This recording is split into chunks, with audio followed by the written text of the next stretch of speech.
Bonjour à tous, Bonjour à toutes. bienvenue dans cette vidéo dans laquelle nous allons parler d'un outil essentiel en coaching, un outil qui s'appelle, et vous en avez peut-être déjà entendu parler, mais on va vraiment voir comment l'utiliser en coaching, la méthode, l'approche, l'outil, je ne sais pas trop, Mhm. SMART.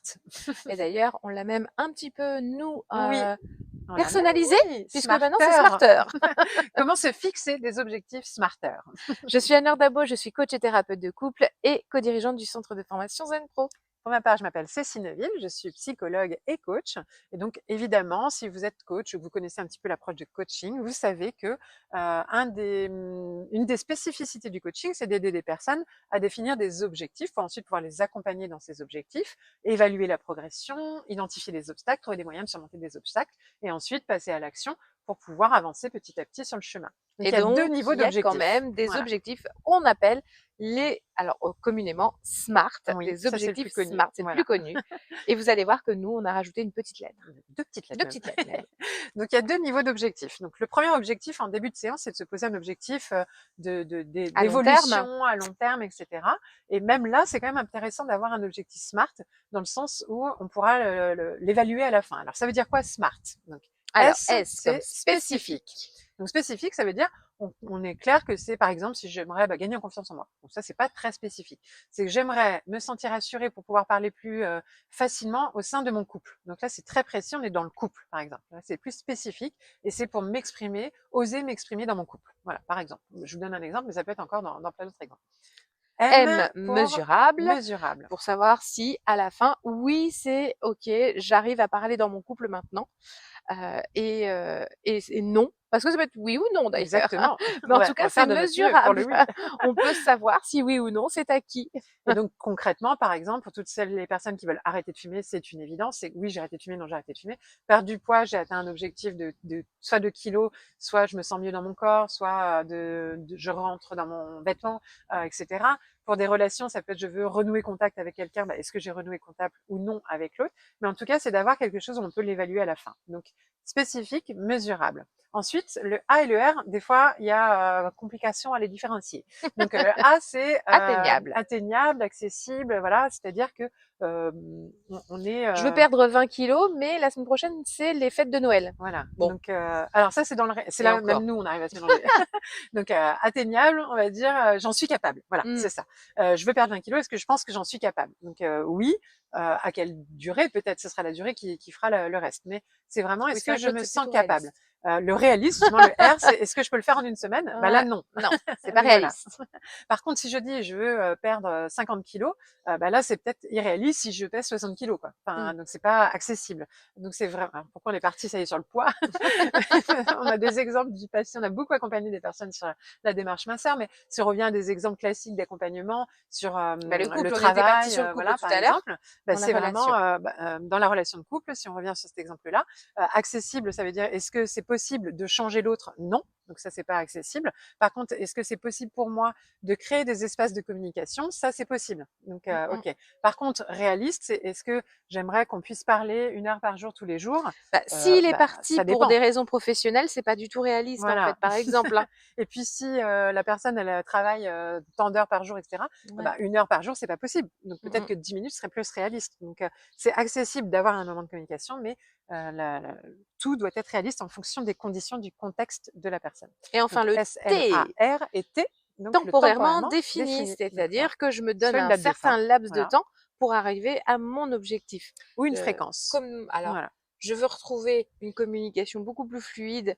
avec mon mari Mhm. et là je me donne un mois pour y arriver. Mm. Par exemple, hein. Voilà. Ou alors, je peux me dire, bah, mon objectif, ce serait de réussir enfin à retrouver du temps toutes les semaines avec mon mari. Et Ouais. là, c'est une fréquence. C'est pas Mm. un délai puisque c'est sur de la Mais c'est durée. Voilà. temporairement défini. Voilà. Donc, c'est en tout cas clarifier le temps autour de ce projet-là. Parce que sinon, si on met pas de temps, bah, ça peut arriver dans 10 ans. C'est pas C'est le ça. but. Ou si je veux mieux reparler avec mon mari, oui, mais une fois par mois ou une fois par Mm. jour, en fait. C'est, voilà, la fréquence, la durée, le rythme, etc. Ça fait partie des éléments essentiels d'un objectif SMART. Et donc, nous, on a rajouté derrière 2 éléments qui nous paraissent importants. Oui. C'est le E. déjà. d'enthousiasme. Là, c'est lié à la psychologie positive. C'est d'essayer de trouver toujours le moyen que cet objectif soit sympa, en fait, qu'on y prenne du plaisir sur le chemin et que ça soit un objectif où on est D'ailleurs, on content va de devoir plus l'atteindre. facilement au bout quand c'est enthousiasmant Exactement. que quand c'est pas forcément hyper agréable. Là, ça signifie que ça soit connecté à une réelle motivation qui fait sens pour nous. Et donc, avant même de définir l'objectif, ça va être ensemble de trouver le pourquoi on veut l'atteindre et le connecter à ce pourquoi qui fait sens pour nous. Et là, ça devient enthousiasmant. Donc ça, c'est hyper important. Un objectif qui n'est pas enthousiasmant, ça va être toujours plus contraignant. Et enfin, le R pour réévaluable, parce qu'il est important d'avoir un objectif, certes, mais par qui peut contre, être réaliste sur le moment. Oui, tout à fait. Et suivant l'évolution que ça prend, peut-être que ce l'est plus. Donc, il faut pouvoir se dire, OK, c'est réévaluable. Et ça, c'est essentiel. Et c'est important pour les personnes parce que moi, là, notamment, j'ai eu un exemple il n'y a pas très longtemps où une personne travaillait sur son projet professionnel et dans un protocole, au début, il y avait clarifier votre vision, votre pourquoi et ensuite identifier votre public cible, etc. Il y avait un protocole, un objectif SMART, c'était de trouver les éléments de à chacune des étapes du protocole. Et en fait, la personne a bloqué au niveau du pourquoi, elle n'arrivait pas à trouver son pourquoi, du coup, elle n'allait pas plus loin parce que je peux pas aller plus loin parce que mon objectif, c'est d'avancer étape par étape et je peux pas aller l'étape d'après si j'ai pas eu celle-là. Elle a bloqué pendant des semaines et au final on a fini par en parler et son pourquoi était plus ou moins clair mais pas tant que ça, mais en fait c'était suffisant quand même pour aller à la suite. C'est toujours avec des parcours idéaux, des étapes idéales, mais à un moment donné on peut réévaluer, lui dire ok, on va lâcher le pourquoi, c'est ok, et on va aller à l'étape suivante et là on va pouvoir avancer. Et là d'un coup ça a été fluide et hop, elle a déroulé tout le reste. Mais il y a des gens qui sont très si on leur dit il faut faire ça, c'est comme ça, ils vont se dire je dois ça peut bloquer en fait et avoir la sensation d'échec en plus, se remettre en question, baisse d'estime. Je dois parler, si je reprends l'exemple du couple, si je veux prendre un temps en couple chaque semaine avec mon couple, 2 heures par semaine, une soirée par semaine, je sais pas, et qu'une semaine on n'arrive pas à se trouver ce temps-là, voilà, ça y est, on a encore tout foutu, on ça est peut nul, avoir l'effet pervers inverse. Ok, si on n'arrive pas à le faire de cette façon-là, peut-être qu'on peut le réévaluer. Est-ce que ce serait peut-être à un autre moment, d'une autre façon, dans un autre contexte, trouver le moyen de réajuster, de réévaluer, de redéfinir finalement un nouvel objectif smarter qui est en adéquation avec qui on est et avec la situation du moment. Parce qu'on évolue tout le temps. Et, donc, et l'autre, des fois, on peut se fixer un objectif qui est en lien avec l'autre et en fait se rendre compte que ça marche pas avec l'autre sous ce format-là. Donc le réévaluer, le réadapter pour que ça fonctionne avec l'autre. Donc voilà comment déjà au sein de l'objectif général et ensuite vous pouvez faire la même chose pour identifier des objectifs smarter entre chaque séance à la fin d'une séance pour amener l'autre à voir qu'est-ce qu'elle pourrait mettre en place, tester, expérimenter d'une séance à l'autre et avoir un objectif smarter, c'est beaucoup plus facile pour elle de savoir ce qu'elle a à faire. Parce que si on lui dit juste vous allez prendre du bon temps pour vous entre les deux, ok, c'est vague. C'est vague. Alors qu'est-ce que vous pourriez faire comme temps précis, etc. J'aimerais par exemple méditer. Alors, est-ce que vous voulez une séance de méditation d'ici la prochaine séance ou 5 minutes par jour, une fois par jour? C'est quoi l'idéal? La fréquence. Et moi, ouais, 3 fois 20 minutes par semaine, ce serait vraiment l'idéal pour moi. Ok. Donc du coup, d'ici la prochaine séance, faire 3 séances de méditation. Est-ce que c'est enthousiasmant pour vous? Ça vous plaît? Vous pensez que c'est réaliste par rapport à votre planning des jours à venir? Et là, voilà, on a smarter, enthousiasmant. Si jamais vous n'y arrivez pas, pensez à réadapter et vous dire, ok, si je fais pas 20 minutes 3 fois par semaine, peut-être que je peux réajuster et mettre 10 minutes, ça sera déjà bien. Soyez à l'écoute de vous-même aussi et on en reparle la prochaine fois. Ok? Et voilà. Donc voilà, smarter, objectif général et objectif intercessant, séance, ça peut être utilisable à différents moments. Voilà pour un outil, un essentiel et je suis sûre qu'il y a plein d'autres façons de l'utiliser. On l'utilise inconsciemment, je pense, à N'hésitez toutes pas les étapes du à en coaching. parler si vous le souhaitez en commentaire sous la vidéo. Exactement. Puis on sera ravis de vous retrouver dans notre réseau de formation de coach épanoui et inspirant sur le groupe Facebook du réseau Zen Pro ou bien dans une de nos formations Zen Pro. À très bientôt. À bientôt. Et Zen Pro, c'est bien plus que ça.